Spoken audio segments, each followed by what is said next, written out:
करकेली विकासखंड के Coca 82 high school के छात्रों ने बुधवार को नरोजाबाद स्वास्थ्य केंद्र और नरोजाबाद थाना का शैक्षणिक भ्रमण किया।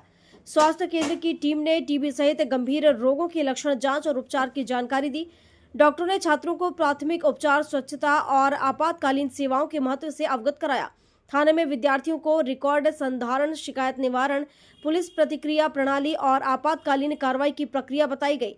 थाना प्रभारी बालेंद्र शर्मा ने साइबर अपराधों के बढ़ते मामलों पर सचेत किया। उन्होंने कहा कि फर्जी लिंक, अनजान मैसेज और अज्ञात कॉल डिजिटल ठगी का सबसे बड़ा कारण है। छात्रों को मोबाइल का उपयोग शिक्षा और उपयोगी कार्यों तक सीमित रखने की सलाह दी गई। भ्रमण के दौरान बच्चों ने आधुनिक पुलिसिंग और हेल्पलाइन 112 व स्वास्थ्य सेवा 108 की उपयोगिता को जाना। थाना प्रभारी ने प्रेरक संदेश देते हुए कहा कि यह अमृत समय आपके भविष्य का आधार है। मन लगाकर पढ़ें, आप ही देश का भविष्य है। स्कूल स्टाफ ने भी बच्चों को उच्च लक्ष्य निर्धारित कर दृढ़ता से आगे बढ़ने की प्रेरणा दी। इस भ्रमण ने छात्रों में जागरूकता, आत्मविश्वास और व्यवहारिक समझ को मजबूती दी। मेरा नाम सूर्य प्रताप सिंह परिहार है और हम लोग शासकीय उच्चतर माध्यमिक कोका 82 से बच्चों को लेके हमारे विद्यालय में 2 ट्रेड हैं, एग्रीकल्चर और हेल्थ केयर, और इसमें संचालित जो कक्षाएं हैं वो 9वीं और 11वीं हैं। उसी के तारतम्य में हम लोग आज नौरोजाबाद में इंडस्ट्रियल विजिट के लिए आए थे, जहां पर हमने सबसे पहले कालरी का जो हॉस्पिटल है, रीजनल हॉस्पिटल, वहाँ पे बच्चों को विजिट कराया। वहाँ के जितने भी इक्विपमेंट थे, जो वहाँ के ऑथराइज लोग हैं, उन्होंने बहुत ही बेहतर तरीके से इन बच्चों को ज्ञानवर्धन किया और इक्विपमेंट के बारे में अच्छी जानकारी दी। कैसे एक्सरेज होते हैं, कैसे ब्लड सैंपल कलेक्ट किया जाता है, ब्लड काउंट कैसे किया जाता है, बीमारियां कैसी होती हैं, उनके रोकथाम कैसे होते हैं और किस तरीके के पेशेंटों को वहाँ पर इलाज किया जाता है, ऐसी क्या क्या सुविधाएं वहाँ पर अवेलेबल है, ऐसी जानकारी बच्चों को दी गई। इसके जस्ट बाद हम नायब तहसीलदार या तहसीलदार महोदय के पास गए, जहाँ पे नायब तहसीलदार हमारे आए और बच्चों के साथ वो मिले और बहुत ही बेहतर तरीके से उन्होंने बताया कि ये जो डिपार्टमेंट है यहाँ पे क्या क्या चीज़ें होती हैं और कैसे भू अभिलेख का संधारण किया जाता है। SIR के बारे में उन्होंने बताया कि किस तरीके से अभी जो एट प्रेजेंट में सारे जो एम्प्लॉयज़ हैं वो किस तरीके से लगे हुए हैं इस SIR के कार्यक्रम में, और बहुत ही विस्तृत तरीके से उन्होंने बताया कि हम किस तरीके से लोगों की सुविधाओं के लिए और किस तरीके से लोगों का संचालन करते हैं और कैसे उनके मूलभूत सुविधाओं का ध्यान रखते हैं।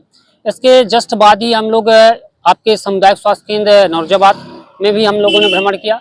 वहाँ पे डॉक्टर साहब मिले, आज जस्ट अभी मेरे को नाम रिकॉल नहीं हो रहा है, तो उन्होंने भी बहुत ही बेहतर तरीके से हमें बताया। चूँकि हम लोग टीबी डिपार्टमेंट में गए और वहाँ पे जहाँ पे खखार का सैंपल लिया जाता है, बलगम का, तो उन्होंने किस तरीके से बताया कि जो हमारे पास आज इक्विपमेंट अवेलेबल हैं वो बहुत ही बेहतर तरीके के हैं और जल्दी से जल्दी लगभग 1-1.5 घंटे में रिपोर्ट आ जाती है।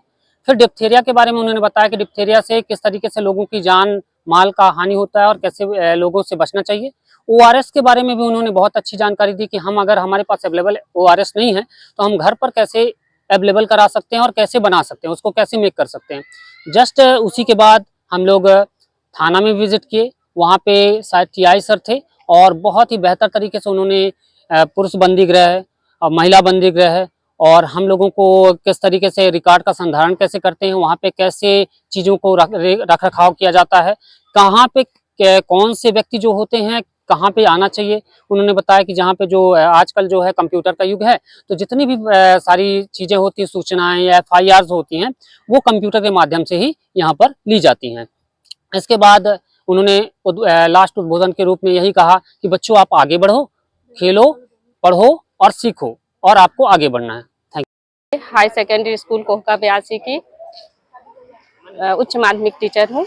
और सारे बच्चों को हमने आज औद्योगिक भ्रमण के उद्देश्य से यहाँ पर लाया ताकि बच्चों को व्यवहारिक ज्ञान प्राप्त हो सके, जिसमें SCCL नरोजाबाद हॉस्पिटल लिया गया, फिर सामुदायिक भवन जो हॉस्पिटल है, सरकारी हॉस्पिटल, वहाँ ले जाया गया, फिर लास्ट में पुलिस स्टेशन गए, वहाँ पर वहाँ पर जो प्रभारी इंचार्ज थाने प्रभारी जो थे वो बहुत अच्छे तरीके से साइबर क्राइम के बारे में बताया कि साइबर क्राइम होता क्या है। बच्चों को भी जानकारी दी गई कि आप अगर मोबाइल चलाते हैं तो उसका सदुपयोग किया जाए, दुरुपयोग की जगह अगर आप उसमें अच्छी चीजें भी सीख सकते हैं तो आगे बढ़ने के लिए आपको बहुत फायदेमंद है। और ये सरकार के द्वारा ये ट्रेड चलाया गया है ताकि बच्चे पढ़ लिख कर स्वावलंबी बने और अपने अगर नौकरी नहीं लगती है तो खुद का अपना बिजनेस कर सके और खुद अपना रोजगार स्वयं कमा सके। इस उद्देश्य से ये ट्रेड चलाया गया है, जिससे कि बच्चों में आर्थिक रूप से, मानसिक रूप से, शारीरिक रूप से सारी